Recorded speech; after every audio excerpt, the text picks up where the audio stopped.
I have faith in God and keep training every day, very hard. That's awesome, man. It sounds like you got a lot of brightness from within, and a lot of self motivation, man. And you can't teach that. That's something that you can't teach, man. It's just you got to have it inside of you, and it sounds like you do. It sounds like you got a bright future ahead of you, man, with already being represented by Sucker Punch, man. Sucker Punch Entertainment. Tell us about that and how that kind of came about, because man, only one amateur fight under your belt. These guys are already trying to represent you, man. They must see something that everyone else does not.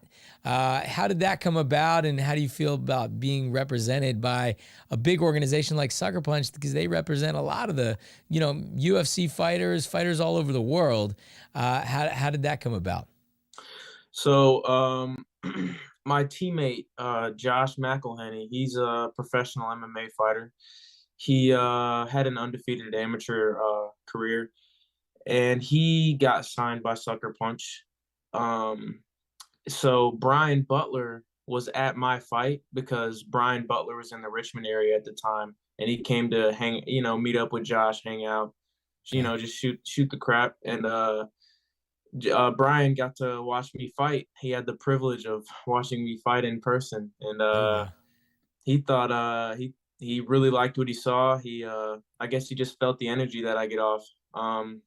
And he got in contact with my coach. Him and my coach are in contact. My coach brought the idea up to me. He was like, "Hey, this guy's interested in you. This would be a great opportunity to be signed so early by a management group." And I was like, "Yeah, I'm down to have a meeting with him." So we had a phone call, just chatted about the industry and how a manager would like benefit you a lot, especially early in your career.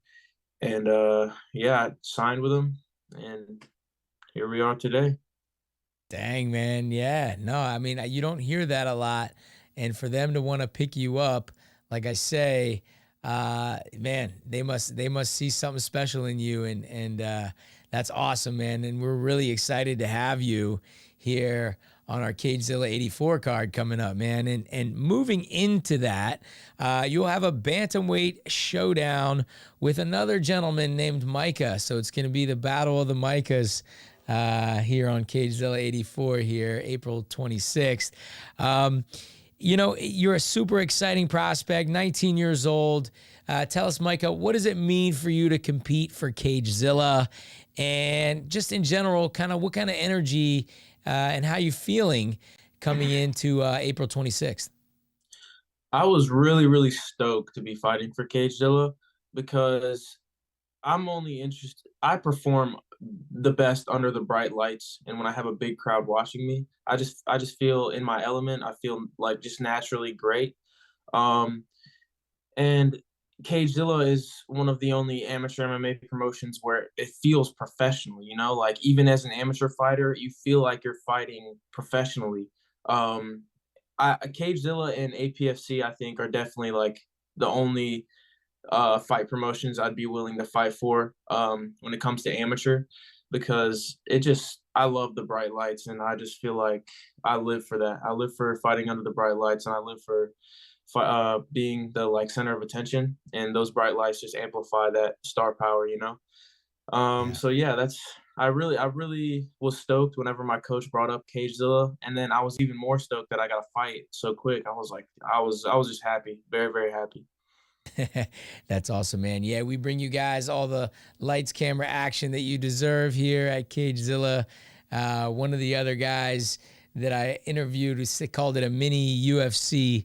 So, yeah, I mean, we're preparing you guys for the big show, man. We have a lot of former UFC fighters always in attendance usually at our shows. We've produced some UFC fighters as well.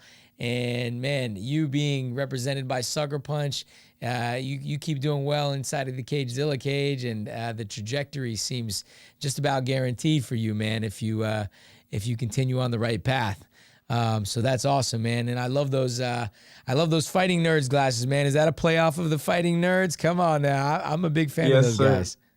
Yes, sir. Me and my teammate Tyler. Well, I go through phases of idolizing different fighters, and it was Ilya Taporia for a while, and I still idolize him.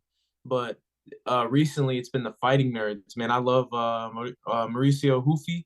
He's nasty. He's nasty. Gene Silva. They're just so nasty, and I love watching them. And yeah, so I figured I might as well show some respect. And I kind of just I like the whole like because I'm a nerd. I'm a guy who just likes to chill, play video games whenever I'm not training. I was playing Clash Royale on my iPad all day before this interview. I'm a chill guy who just happens to know how to beat people up. I know, man. I love the fighting nerds, man. I'm a big fan of my favorite. It's like they're the Teenage Mutant Ninja Turtles because you were naming Gene and Rufy. My favorite one is Prates. I like Prates, man. And Carlos Prates, he's gonna be nasty in the welterweight Yeah. division. And then of course they have Bahayo, who's the Mhm. big boy. But yeah, man, big fan of them. Big fan of the fighting nerds and Hasbullah too. I see him in your background there. Shout out Hasbullah. He's joining us here on Cagezilla Unchained.